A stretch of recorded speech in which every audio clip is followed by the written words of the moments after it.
Don't be shy. Come forward. I'm your brother, elder brother. You share with me, I share with you. Yes, brother. There's nothing in connection with what we spoke now. Yes. We want to know what is the attitude of the Islam, Muslim population in connection with this controversy about the Eid al-Adha. Yes. Thank you. You see, my brethren, I keep on telling wherever I go in the world, I am a specialist. You know what's a specialist? The man who specializes. Right? When you are sick, you go to the general practitioner. And he sees something, it's beyond his grasp, your sickness. Then he thinks, man, this guy's got some skin sickness.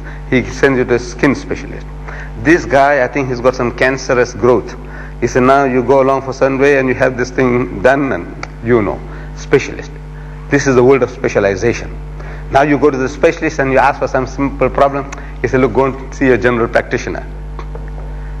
This is the world of specialization. I have specialized in dealing with the Jew, dealing with the Christian, dealing with the Hindu, dealing with the atheist, the agnostic, the guy who said there is no God. That's my field. Now when you ask a man something regarding his field, he feels happy and proud to share it with you, because now he's shining. You see, he's brilliant. You ask him some way about which he's going to fumble now. You know, actually what you're doing, you're degrading him, because now I have to come down, apologize. I said, look brother, you say, look man, this is something beyond my understanding. I don't understand. I don't know how to solve your problem. You have to go to your sheikhs and imams. And the best way to me, this problem, look, I don't know. I was telling somebody, might be cynical. I said, you know, where are the giants of these two sides? There must be two leaders. One says this, one says that. I said, you know what we should do? Lock them in a room. These two guys. And said, you fight it out. Either with your mind or with your fists. And the guy who comes out alive will follow him. Look, no more, wallah, no problems whatsoever. If you do that, but nobody will listen to me. This is my philosophy. I said, look, lock them up in a room. The giants of the both sides, whoever these controversialists are, lock them in a room. He said, now look, you guys, you fight it out. You come to some agreement, or you fight it out with tooth and nail, and the guy who comes out alive will follow him. Wallah, they won't have any conflict. No brother, this is beyond my capacity. This is for the alims, the learned men, they must. Because if I start putting my nose into everything, the job that I'm doing, I'm involved in, nobody is doing that. Nobody is doing what I'm doing. Am I right or am I wrong? Now I'll be taken off. Now I'm fighting everybody, because now here 50-50, I'm sure 50-50. If I say this guy is right, 50% my enemies. If I say this side is right, that's 50% of my, what am I doing? I want you all to help me at the Good Hope Center tomorrow. Not to now, I can't. I haven't got the wisdom of Solomon. No, Solomon alayhi salam, he was very wise. I am no Solomon, just one like you. I said, leave me in peace in the work that I'm doing. In that work, bring me problems, because you're doing me a favor. If I haven't got the answer, you're doing me a favor. I don't like it. That I confess, look, I haven't got the answer for that. That this Jew said you this, and I don't know what to say. This Christian said, why are you circumcised? What's all this? What do you want to do? You think Allah needs that? Come to me, talk to me, I'll give you. If I can't, I feel ashamed of myself, I will find the answer. Not today, tomorrow, I'll find the answer, help some other people somewhere else. So you are doing me a favor, making me to think. But these problems, brother, are beyond me. Forgive me. Yes, brothers. Yes, brother. I saw in last night's, I think, newspaper regarding the statement that Brother Deedat speaks about the problems of South Africa generally with the race problem and Islam to solve the problem. Yes. How does Brother Deedat see that? That's correct. You see, I think I had made a statement that the solution to the problems of South Africa, this racial problem, only Islam can solve. Everybody must become Muslim. I know it sounds like a far-fetched thing. Imagine, you say this guy is daydreaming or what. But Allah is telling you in the Quran, He has given you a deen, a way of life. He said, لِيُزْهِرَهُ عَلَى الدِّينِ كُلِّهِ. A deen, a way of life that is to master, overcome and supersede them all. Bulldoze them all. And I believe that. Allah tells me that, and Islam gives you the solution. There is a problem of race in this country. Biggest problem. Racism. We are all racist, you know that. To some degree. We might not be as bad as a white man, but we can't say we are free from that sickness. Nobody can say. The Malay, he feels he's better than the color. No? Yes. Don't lie. The Konkani feels he's better than the Malay. No? In your heart and mind. Maybe we don't say so. This is the nature of man. All of us are like that. We are all sick. We are all sick. Some more sick than the other. Solution. Allah gives it to us in the Quran. We make everybody to accept that.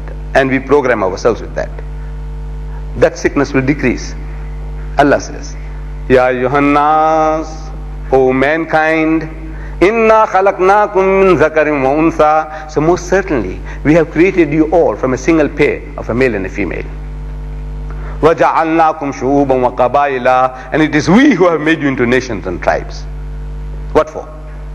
To discriminate against one another? No. He says, Allah says, لِتَعَارَفُوا, that you may recognize one another. These are convenient labels. This Ahmed is a Konkani, this Ahmed is a Malay, this Ahmed is a Surti, this Ahmed is a Nigerian, this Ahmed is a Zulu, this Ahmed is a Xhosa, this Ahmed is a Bura. No, these are convenient labels. So we can recognize, look, your forefathers invented it. The Malay. These surnames you carry, how did you carry? Same. For identity. You see, the white man enslaving your great-grandfathers, brought them from Indonesia, from Malaysia. You can't even practice, you can't even pray like this. So you have to do things in secret, in hiding. This man's house, that man's place, that farm, that day, you have to run around like wild bucks. That's how you did it.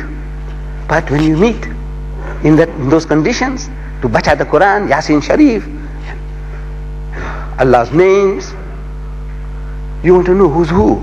You say, what's your name? You say, Yusuf. And you? Say, Ibrahim. You? Dawood. You? Mohamed. You? Yusuf. You? Mohamed. You? Dawood. Right, but how do you know who's who now? We're talking about this Yusuf. So which Yusuf? I said that Yusuf. So which one? It's a guy who worked for Fenter, man. So he becomes Yusuf Fenter. That Mohammed, he works for Hendrix. Hendrix has enslaved him. There's Mohammed Hendrix. Can you see that? For identity. Now we have to give Yusuf. How many Yusufs? We had to give the identity. We said, look, this is Yusuf Hendrix, this is Yusuf, and this is Johnson. Yusuf Johnson, and this is Yusuf. So that is how convenient labels you created for yourselves to recognize one another. Allah Bari Ta'ala on a global scale, He created convenient labels, different people, so we can recognize them. But we all have a sickness. Who is better among the lot now? I say we, my nation, my nation. I'm a Surti. We say we are the Aryans, a master race. We conquered India 5,000 years ago, my forefathers. My nation belongs to that Morarji Desai, the guy who was ruling India, Prime Minister. Nehru's nation, that's my nation. If I was not a Muslim, I'll be boasting, I'm an Arya.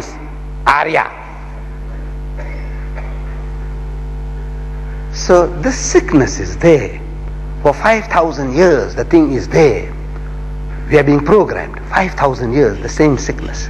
We are better than the other fellow. In my village, our villagers, every villager feels he's better than the other villager. There's a river in between. I won't give my daughter to the guy on the other side, because that's like a foreign country. On the other side of the river, Salt River, one side is another nation, other side is another nation of Malays. Can you imagine? This guy on the west side, he won't give his daughter to the guy on the east side. That's how we were in India. So this is there. Everybody feels. The German feels he is topmost. The Englishman feels he is topmost. The Buddha feels he is the topmost. Everybody feels he is the topmost. You know that? This is the sickness of man. This is how man feels. to give him happiness, consolation. So what are you going to do about that sickness? So Allah is telling you, he says, no, these are all false standards. Standard acceptable in His sight? He said, Inna akramakum indallahi atqakum. Most certainly, the noblest in Allah's sight is he who is the best in conduct. Not black or white, not Konkani or Malay, not Arab or Ajam, the best in conduct. So, this is the only standard. He says, don't drink. Now, it doesn't say, you Indian Muslim mustn't drink. No.